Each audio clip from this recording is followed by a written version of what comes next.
and Daniel Dubois, and Joyce and Jennings will be taking to the stage after we've gone through the fights, which are represented by the guys up here. But it's a tremendous bill, which I think has generated as much interest and speculation as many in recent months and years. Top of the bill, it really sells itself. It's one of the best heavyweight title fights, British heavyweight title fights in many a year. And I can honestly sit here and say, I simply do not know what's going to happen. It's a fascinating fight. And Francis, first of all, a few words from you. Terrific bill to be involved in, and a great lineup of fights. It's another fantastic bill that we're putting on. Following on from the show in Leeds last month. We're doing it again this Saturday and producing the top bills for the fans, both obviously in the ring and live on BT Sport. Saturday's card from especially the televised portion of it from top to bottom is second to none. All these guys are stellar professional fighters who are all at they're all at different stages of their careers, but will fight for world titles and will win world titles, and they're all in tough fights on Saturday. Especially the top of the bills, the two heavyweight fights. I think they're genuine 50-50s, both of them. And Liam, Sonny and Archie looking to continue their progression up the world rankings. And it is a sales pitch which has to be made as well, and tickets are still available. Some tickets still available, and you can get them on the website behind us, which is access.com, and there's some still available. So if you haven't got them, make sure you snap them up. Well, let's start with the fights that are represented by the guys up here now. First of all, Sonny Edwards, who's away to my left here from Croydon, fights out of Sheffield. Vacant IBF International Super Flyweight title fight against Hiram Gallardo from Mexico, who's had just 2 defeats, I think it is, in 16 fights, and is typically a tough game Mexican. And Sonny, the guy who, so far as British opponents are concerned, seems to be the one who nobody wants. You've performed so well in your recent contests, you've become a little bit of an avoided man. Yeah, that's the way it seems to me at the moment. I mean, I know, obviously, my promotion team, Frank Gorman, was going to win the purse bids, to the best of my knowledge, for the British, and they pulled out with an hour to go. They weren't interested even hearing what the offer was. And they still got locked out of fighting for the British for a year, whatever the penalty is. And it's frustrating, really, because I would like to build my career the traditional way. Do you know what I mean? I think that's sort of the golden route that everyone would like to achieve, go English, British, Commonwealth, European, and that way. But that's not happening for me right now, because maybe I'm too much of a risk for what I can offer, as an opponent. Even though right now I'm getting good TV backing with BT, it's a massive platform. This will be my 3rd fight in a row live on a TV slot in BT. That don't happen all too often with flyweights and super flyweights, so I'm happy. I'm here for it. Yeah, I'm open. I'm open to speak with any of the British flyweights, super flyweights to fight. Absolutely any of them. Obviously, it's got to make sense. Whether that's titles, whether it's opportunity, whether it's purse. If it makes sense, then I'm there. There's not a single name that I wouldn't. But for now, I'm not going to let anyone sort of delay or stall my career. I've learnt from my brother's mistakes. He was promised a world title fight against a British fighter. Vacated his British for that to happen, and then ended up boxing 2 8-rounders in 12 months. And I've learnt from that, and then I saw how he was going through that period of his life, and it was hard for him. Obviously, he went full circle and he ended up winning the WBC world title. But I'm not going to go through that stage where anyone can stall my career. I've done the hard work and taken the risks to get up on these tables now and on these TV bills to fight in front of big audiences. So now I'm just going to stay busy. I'm getting really looked after by my management team, my promoter. To the best of my knowledge, is happy with me, how I've been performing, how I speak, how I hold myself, and I'm getting kept active. Do you know what I mean? I'm in a good contract and I'm in a really good position. And right now, the only person that sort of can take that away is by me not performing in the ring. So as long as I keep up my hard work in the gym and turn up on the nights, then I can only see it going an upward trajectory. You've had your wins against Ryan Farag. And then Junior Granados, which was a tremendous performance after he clipped you early on. He came and did what was necessary there. And then your Portuguese opponent in your last fight, Pedro, Modos, and stopping him in 8. What do you regard as your best performance then coming into this fight against Gallardo?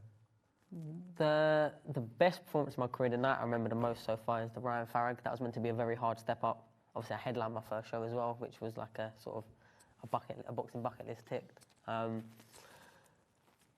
And there was a lot of bad blood build up. I think we built the fight very well for 2 super flyweights. He'd had a few losses, and I hadn't boxed on TV at all at this point. So to main event and a decent little card in York Hall, and then I built off that. But that was the night. That was sort of like a coming of age performance, because a lot of people, and they wouldn't have been wrong in thinking it. It was a hard fight, and a lot of people had him to cause me nightmares that fight, and it just didn't happen. And then obviously the Granados fight, I boxed only 7 weeks after. I did get put down, and like I said, I sustained an injury in the second round, but I got through it. I showed that I'm made of tougher stuff than that. He hardly put a glove on you after that knockdown, did he? Yeah, and before he didn't really, to be honest, but then after he swung that big Darth right hand, I thought he's not doing that again. But like I said, I'm just enjoying it. And Pedro Matos, I was coming off an injury. From when I got injured to when I started training, I did not step in foot in the gym for 8 weeks. You know what I mean? I ballooned up. I put on over 2 stone. So that was just sort of coming back into it. And I performed very well, and I felt as fit as I ever have. So what about this Mexican lad? What sort of fight can we expect? Is he a typical sort of Mexican fighter? Do you know what? I don't ever study too much of my opponents. I look at them when I get off an opponent, and I look at him with my trainer. But he tends to, watch the whole fights, and I just watch a minute and a round and say yes. Usually that's been the pattern so far, because I can't really watch what he's doing against these other Mexicans that are standing there in front of him, because very, very few people in the world have got a style like me. So they could look great against someone that's standing there in front of them, but until they're in with me, then they're different. They're a different fighter because I'm in the ring with them. But he's never been stopped. Like I said, he's boxed up at featherweight, winning against undefeated fighters that are signed to Golden Boy on Golden Boy promotion. So he's no mug, and he's coming to win. So, I mean, this is why the IBF passed this opponent. We had an opponent that was knocked back, unfortunately, another one of Jamie Collins' ex-opponents, the one before his world title, and that was another war. I think Jamie Collins got put down in the 7th, but got the win on a split decision. But that would have been a good stepping stone. But this fighter here, very tough from what I've seen. Typical Mexican. Come to have a go. If I'm standing in front of him, he'll be throwing punches. If I start slowing down, he'll keep going. Do you know what I mean? And never stopped. Yeah, of course. Like I said, I've never tried to sell myself as the biggest puncher in the world. I'm quite happy to say that I'm not, but I've got enough in my punch to stop people walking through me, and I'm elusive enough and tricky enough that over 10, soon to be 12 rounds, they don't really get too much opportunity to do any damage. Last one for you. How does a Croydon boy, well, Croydon boys, I should say, how do you get on in my hometown, Sheffield? Well, originally it's for university. I studied for a couple of years when I first moved. Hallam University, right? Hallam University I was at. And then when I went on GB, I couldn't go to university no more, because I had Monday to Thursday, I was up full-time on GB podium, and all my lectures were in between those days. So I think I had 3% attendance in my second year. Then when I turned pro, I moved to Marbella for a few months. Tried working with a trainer out there, didn't work out. And at that point, my trainer now, who was my trainer as an amateur, Grant Smith, could train amateurs and pros again when the rules changed. And then I went straight back to him. And yeah, I love it. Do you know what I mean?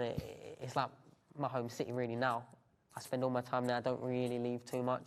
I've got a baby who lives in Sheffield. So yeah, it's my life now. And when I'm in the next 12 months, 18 months, so I'll be looking to buy houses and that up there as well. So I've relocated for good. And lastly, your mum, she going to be there at ringside again on Saturday? Yeah, mum's going to be there, which is good. It's always a good little boost to come out to her in the change room and whatnot. She's had her battles with her health, and it must give you a boost that she so wants to be there to see you. Yeah, she loves it. Sometimes, I don't know, it depends what mood we catch her in. Sometimes she'll just be crying, sometimes she'll be dancing, I don't know. So hopefully I box well enough that she's enjoying it. But this has been something in my life since the month before I won my first senior ABAs. This is when all of this happened, and that was 5 years ago. So it's something we've had to come to terms with.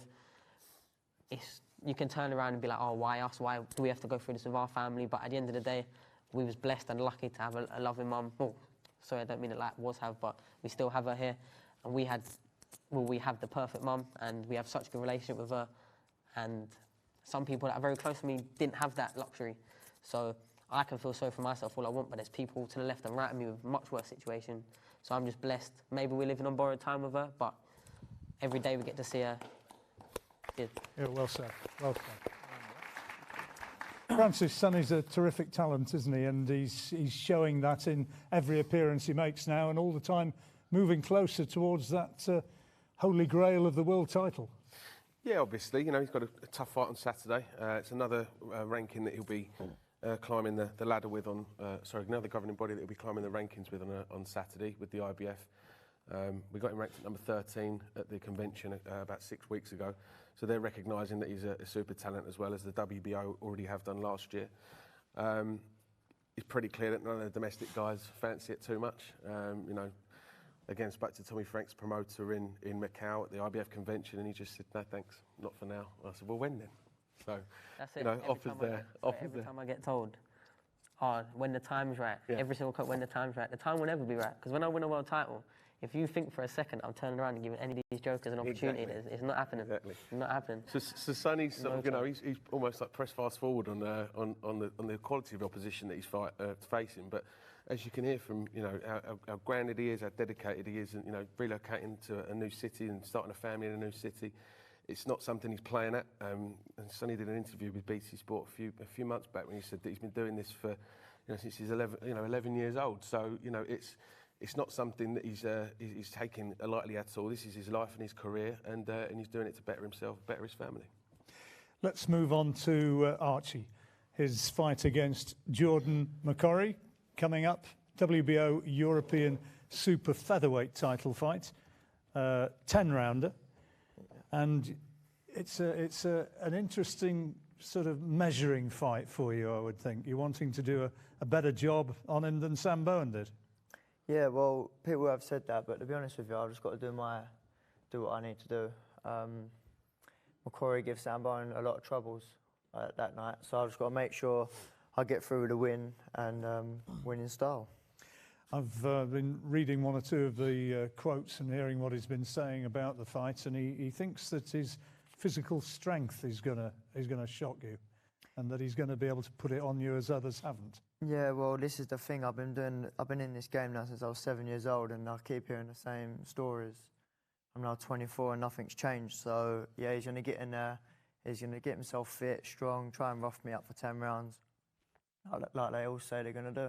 Pretty much as Leon Woodstock said he was going to do. Well, exactly that. My footwork was too much for him, and it'll be the same on Saturday. And he's going to be shocked because it's 9 months now since I boxed Woodstock, so I've got a lot stronger myself, and he's gonna find out that himself. You do feel that you're a physically stronger man than you were that night in Leicester? Yeah, 100%, and in training it's showing, so it's good. I'm looking forward to Saturday. You mentioned your footwork there. How much is that the key to your terrific success? Is that what you really think you are exceptional at?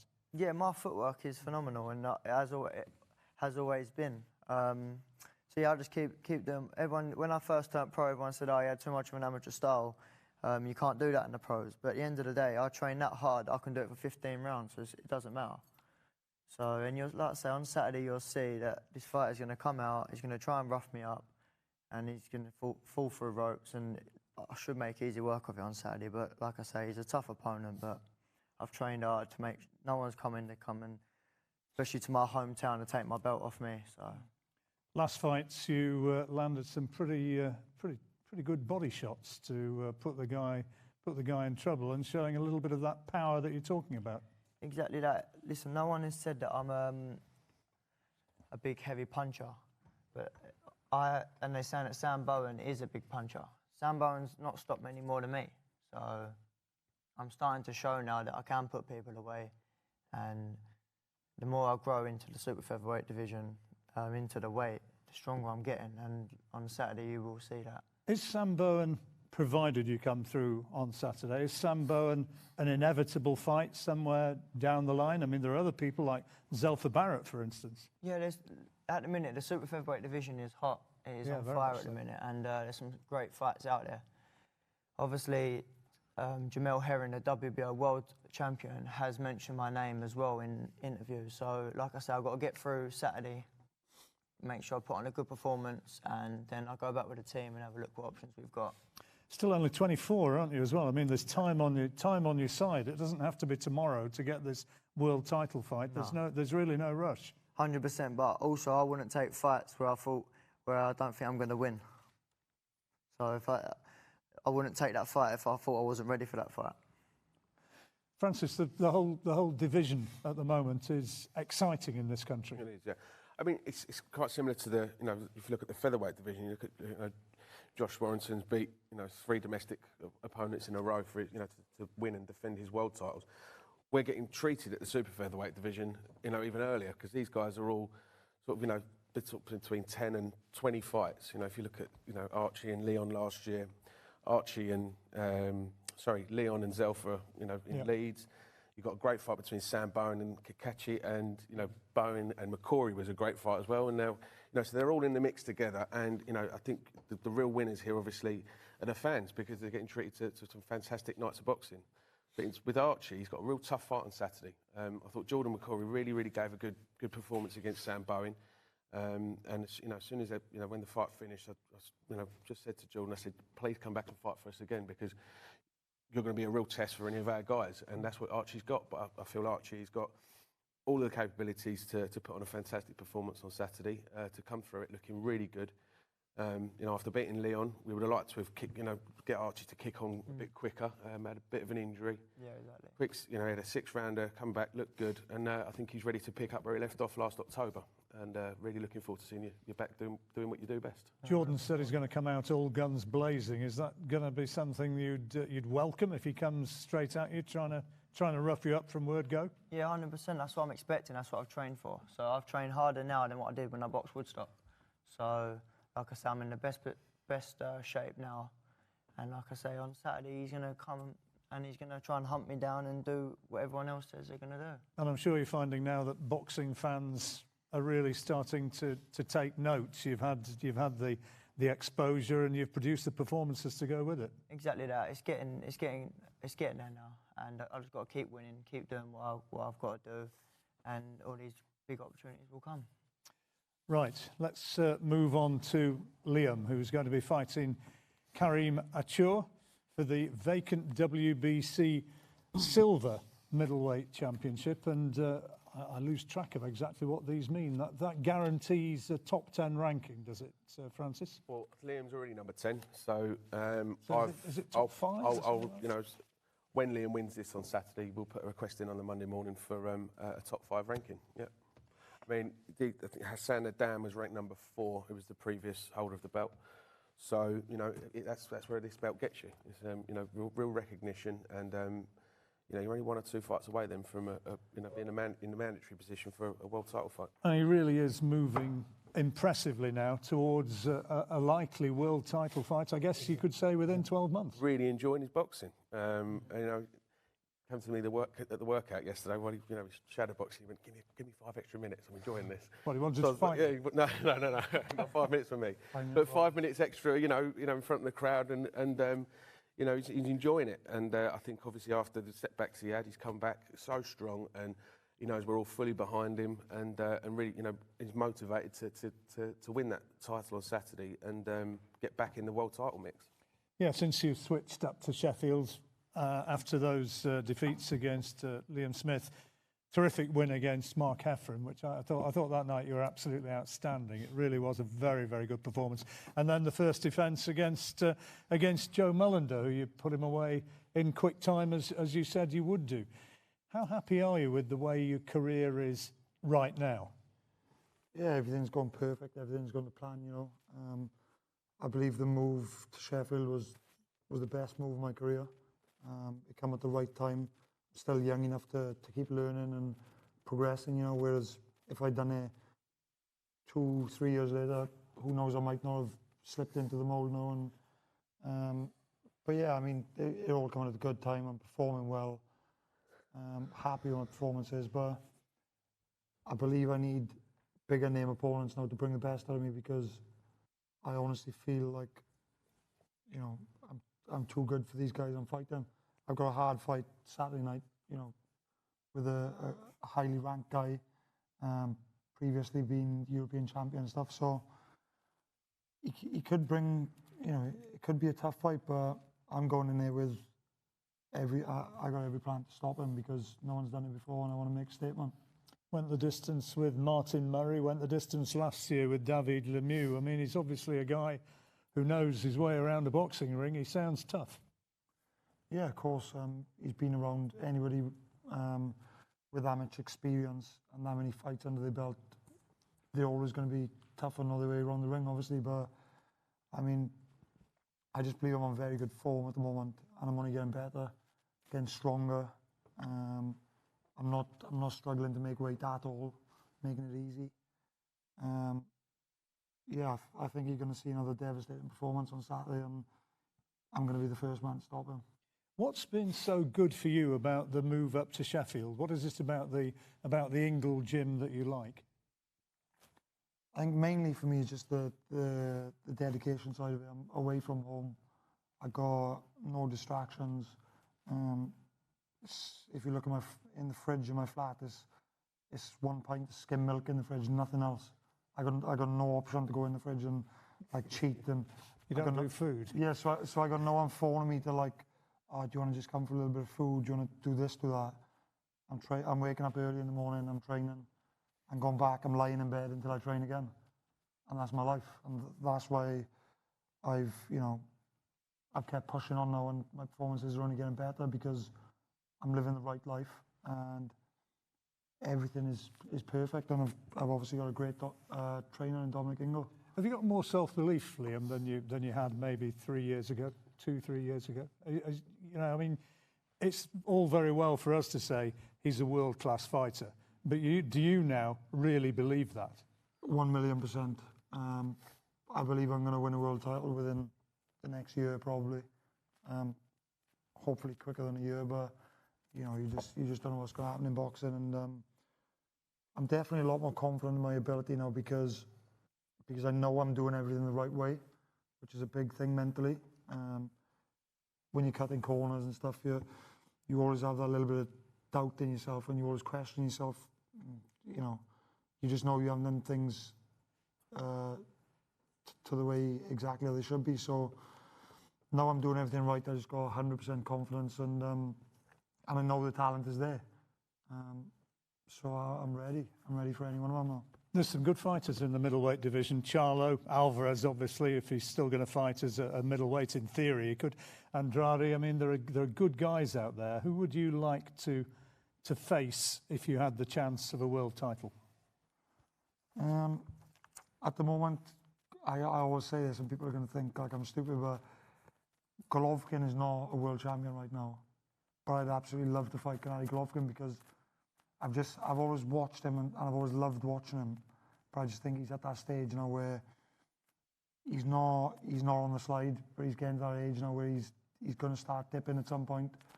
And I just love a challenge. If you ask anyone, I'm pretty fearless. I'm up for the challenge, 100%. If you offer me that fight tomorrow, let's go. You really, really would. If Francis gets on the phone and says, the chance of Golovkin, you'd be there. On my daughter's life, if he offers me that fight tomorrow, it's a done deal. Okay. Well, Karim Achur, better watch out. Yeah, you get on the phone. But he's a talent. We've all known that, and he came up short against Liam in those two fights. When maybe with had things been different, maybe he would have pushed on from there and won those fights, and it would have all been different. But sometimes things happen for a reason, Francis. Yeah, I mean, I think Gary Lockett did a fantastic job with Liam, and no disrespect to Gary whatsoever, but I think the move up to Sheffield, as Liam has said, has rejuvenated him and given him a new lease of life in his boxing career. I think becoming a father as well maybe has focused him a lot more.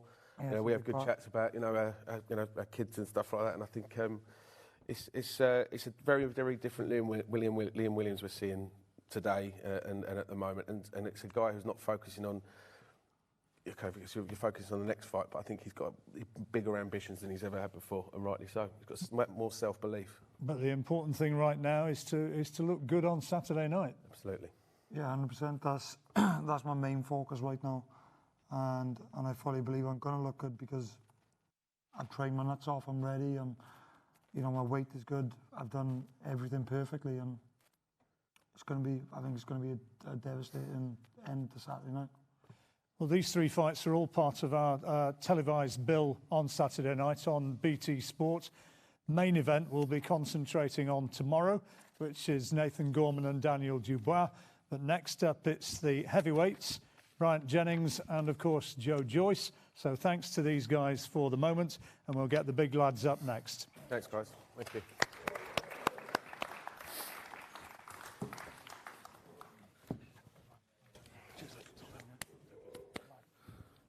Cheers, Liam. Thank you. Cheers, Arch. Well done, Archie. Thank you. Cheers, Sonny. Thank you. Lovely.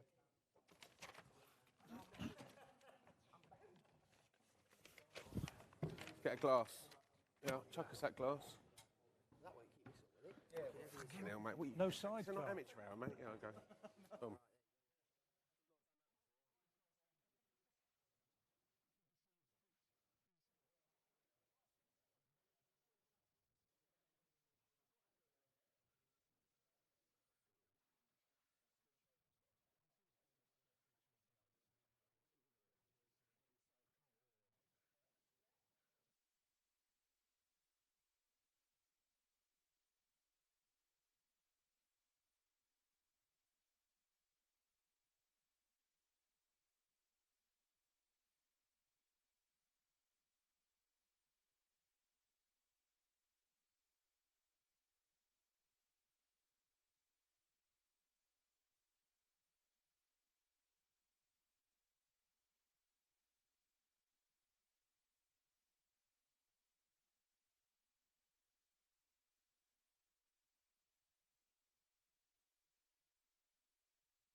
And you just like this.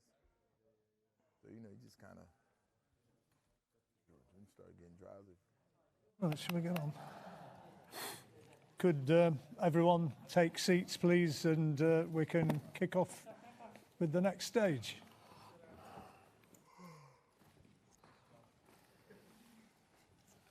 Thank you very much. Right, well, our main fight of this undercard press conference is a terrific heavyweight fight, and it's one of those which, again, is what we as people who follow the sport as commentators, it's the sort of fight you want to see, because you really don't know exactly how it's going to pan out.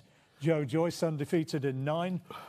Jennings, who, 4 years ago, went the distance with Vladimir Klitschko, and has only tasted defeat 3 times in his career. One of those was against Luis Ortiz, and then against Oscar Rivas in his last fight, who's going to be fighting Dillian White next week. And on the cards, I know it was very, very close going into that last round, and it was only in the 12th round that Rivas managed to win the fight. But Bryant, as ever, has come here in great physical condition. He's a guy who lives the life, and one of the few vegan sportsmen at the elite level of boxing. I can't think of another off the top of my head, but he is that, and proud of it.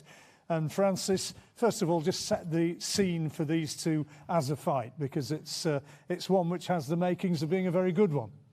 Absolutely does. I said earlier on it's a genuine 50-50, and I think both guys will try and disagree with me, but I really do feel that with Bryant's experience at world level, you just mentioned the 3 guys that he's been defeated by, but you've just got to look at the guys he has beat over the years to know that he knows what it's all about, and he's obviously got world title aspirations of his own, and having those, getting back into world title contention. However, this man to my right, he's the juggernaut. He's just on a non-stop one-way mission to get to the top. And there's a man on Saturday night that's in his way. I think Joe's progression has been phenomenal. I think with and especially now with Adam Booth training him, I think you're going to see a real different animal on Saturday night. Well, we'll hear from Bryant first of all. You look across at this big fella called the Juggernaut.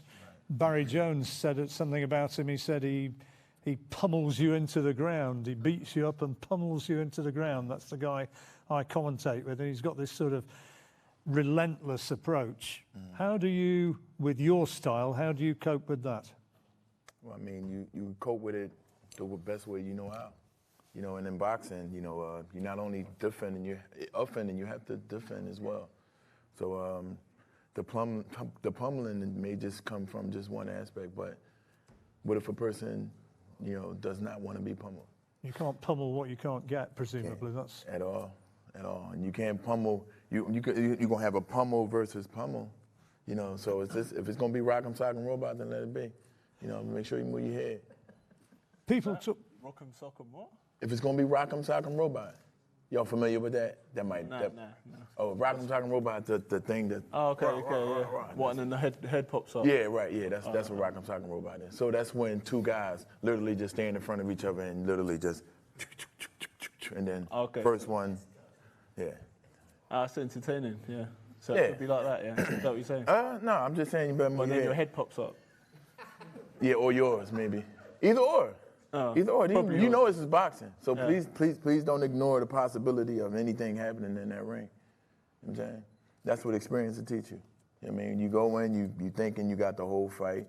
You think, I could do that. You may even think you can do a little bit, laying back and chilling. The next thing you know, wow, oh shit. Okay. So those are the possibilities. Yeah. Brian, did you think of taking an easier fight than this, big lad? No, I always wanted, the tougher or toughest fights. That way I'm not wasting my time. I understand like having fights, coming off of layoffs.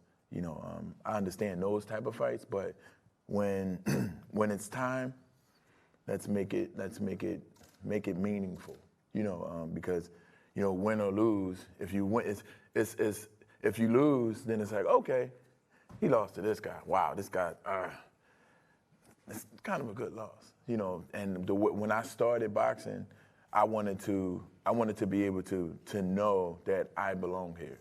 So throughout my career, since day one, I want the toughest guy, because if I don't belong here, let me know right now. Don't waste my time.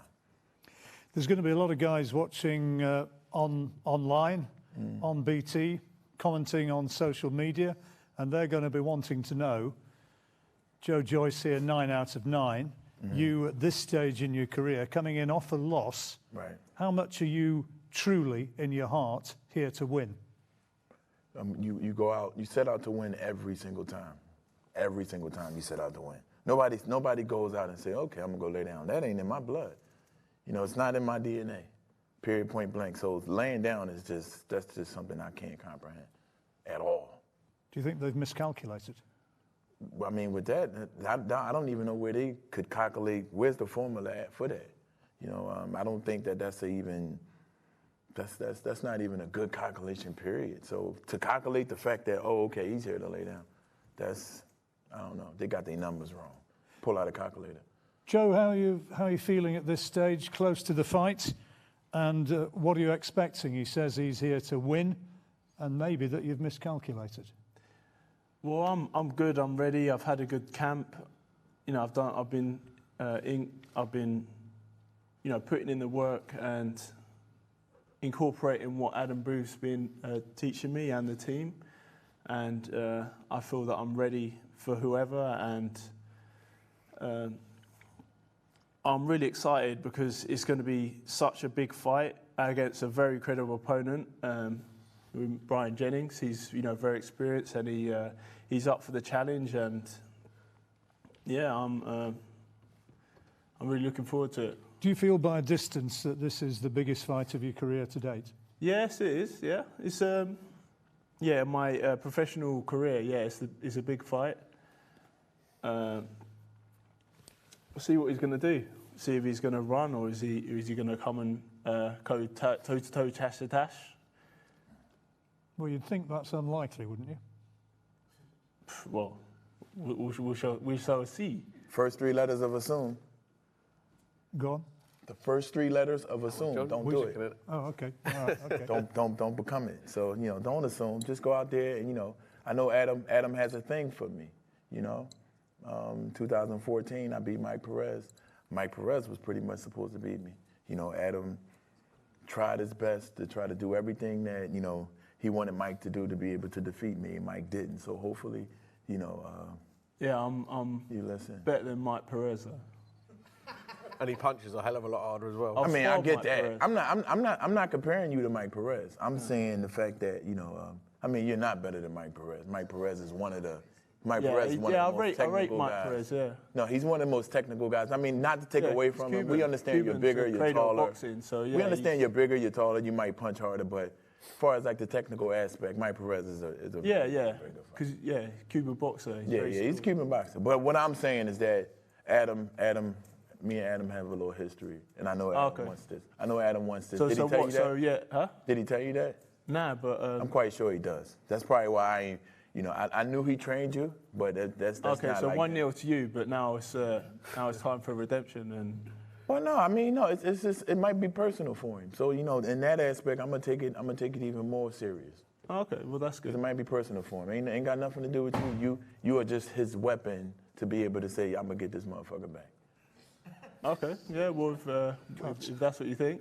No, it's real. I beat one of his fighters in 2014. Why are you trying to overcomplicate it? I'm just gonna come in with my simpleton, big guy juggernaut is just gonna be coming at you on Saturday night. So you just don't need to think of all the ins and outs. You just need to deal with the punches that are gonna be coming at you. Right. What's Adam added to the simpleton juggernaut? What's he put in? What's he put in? That's those slow, heavy punches coming at you for 12 rounds. Okay. How do you think he's improved you, seriously? Just not to be like a sitting target. To, you know, after I've done my work, then I can get my head offline and, you know, try not to get hit with a punch in return. So, yeah, just working on that. A lot of leg work, get my footwork a bit better, and, you know, firing off the legs. You acknowledge that you know, maybe against Steven and other fighters, maybe you've taken more than you would have wished? I don't mind taking a few punches. You know, you can't go out in the rain and not get wet. Right. So, but yeah, it's obviously better, more pleasing on the eye to, you know, give loads of punches and not take them in return. You won every fight you've had inside the distance so far. Yeah. Are you going in with that sort of mindset again on Saturday night? Yeah, I want to continue that knockout, 100% knockout ratio, and go 10-0 with 10 knockouts. But if you win this, Brian, you really are right back in the mix. I mean, it's a huge chance of, well, I don't really like using the word, but redemption for you. It's a chance to really get yourself back in the heavyweight reckoning. Right. It's always elevation, you know, until you stop. And once it's over, you know. But for sure, we're moving forward. And you know, this is an obstacle. That's how winning is done. This is an obstacle, and you know, we plan to move forward and move past this obstacle. We have to deal with it. Same thing for him. He has to deal with it. So tell him what you expect to happen on Saturday night. I mean, I expect him to bring his best. This is what it is. I expect him to bring his best, and I'm bringing mine. Period, point blank. There's no other way to put it. Distance fight, go long? Who knows? Who knows? Who knows? Joe? I'll be happy for it not to go the distance, and I mean, of course. Me too. But I mean, I'm comfortable doing 12 rounds. I'm very fit, super fit. So, yeah, just wanna line them up, and knock them over. Will you have one eye later on in the evening on Daniel Dubois and Nathan Gorman? Because obviously there's the possibility down the line that whoever wins this fight could wind up fighting the winner of that one. Yeah, that's an interesting fight. You know, it's an option. You know, hopefully I'll get back to the dressing room, get changed and have enough time to come out and watch it, because it's a very interesting fight. If not, hopefully I can watch it on the TV backstage in the dressing room. Who do you think wins? Who do you think wins it? Took the words right out of my mouth. It's a 50-50 fight again, and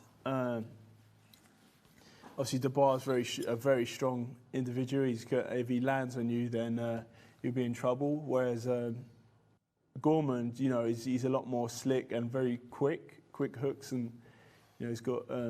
You've been in the. I've been in with both of them. I've watched them spar as well, so you know they're very 50-50, and you're just going to see the best. Who's the best in the best in that category in the Frank Warren stable. Brian, how much do you know about that the other fight on the bill, Gorman and Dubois? I only know about Gorman. You know, I've sparred with Gorman a few times. How highly do you rate him? He's young. Yeah. So sure. He's a phenomenal kid. You know, only way to go up, only way to go is for up for him. So you know, he's a phenomenal kid. You know, can't really rate him based off of our performance and what we did, because we were really just working. But I did say this kid has a lot of potential, and looking at his past fights and stuff like that, he's a growing kid. I haven't watched enough or watched any of Daniel to be able to assess him in that manner. But I just think it's going to be a good fight for both of them. Good to be on a big bill where there's a huge amount of interest as well. Yeah. Honestly, I think me and Joe is the main attraction, for real. You think your fight could turn out to be a really top class fight? No, on the card, I think me and Joe's fight is internationally more recognized. Internationally. I think we make the card. No, don't take away anything from the main event, but I'm just saying. I think it's very good domestically, the Bar Gorman fight. So. Yeah, it's good domestically, but on an international level, based off of you being known and you fighting other American fighters and stuff like that. So there's a lot at stake. I would agree, but I'm still going to take your head off. Okay. There's a lot on the line here, isn't there? I mean, Joe's WBA gold title, you know, and that get you into position to probably be looking at fighting Manuel Charles, so, you know, for the regular title. So there's a lot on the line. Of course, internationally, I think you'd probably say that, you know, there'd be a bit, you know, interest, but both great fights. Is that WBA regular title a real possibility for either or? I think either of these guys would really, really fancy that fight, to be honest. I think Manuel Charles sitting there pretty and not really being chased after by anybody, but I think these two guys, I think the winner on Saturday, without a doubt they'd want that fight. Right, we'll do some head-to-head photographs in a moment, and of course all the one-on-one interviews you might wish. But in the meantime, if there's any questions from the floor for either of the two guys, sing them out, please. No, don't be shy. Don't be shy, not all at once. Yes. Oh, hello. Here we Here we go. Sidecar. You knew it was going to happen. Sidecar Sammy, let's go. Brian, because of you, my mum calls me sidecar. Damn. Have you been sparring Marius Wack for this fight? Nah, I sparred Mark. FA Jaguar, who else? Nah, I'm not gonna tell you who else. But I haven't sparred Marius Wack since I haven't sparred Marius since he was getting ready for Big Baby. Yeah, Marius can't handle me at all. I mean, whoo!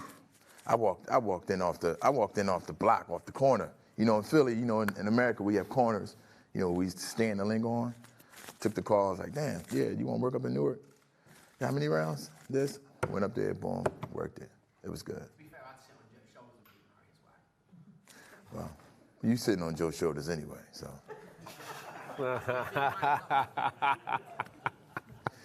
Napoleon syndrome a little bit, but you know, you sitting on Joe's shoulders already.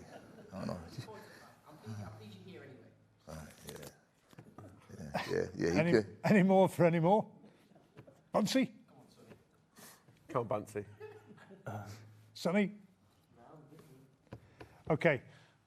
Final words from Francis. We've got the big head-to-head press conference coming up tomorrow, but I think an entertaining preamble here, and it shows that we've got a very good bill indeed. Absolutely. I mean, on Saturday night. You've got these two guys, they are prime athletes, prime fighters, and you know they're going to put it all on on Saturday. Once again, the winners are the fans, and looking forward to seeing everybody on Saturday night, you know, in the arena. And if you can't be there, tune in live to BT Sport. Just want to say a big thank you to Foot Asylum and 32 Red for their continued support as well. Thank you very much for being here, and look forward to seeing you, most of you, tomorrow. Thanks, guys. Thank you.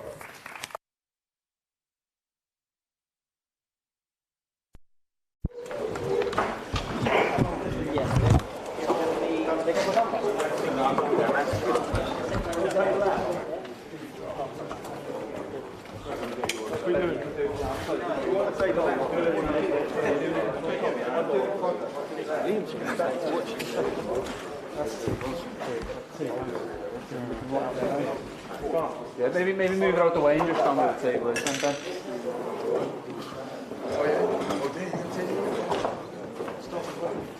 Ready or no?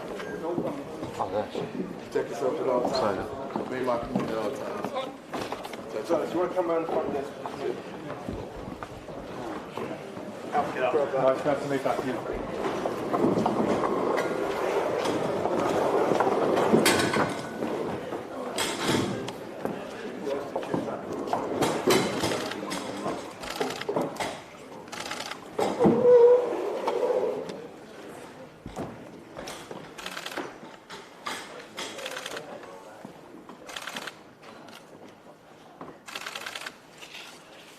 Face the front for us, lads.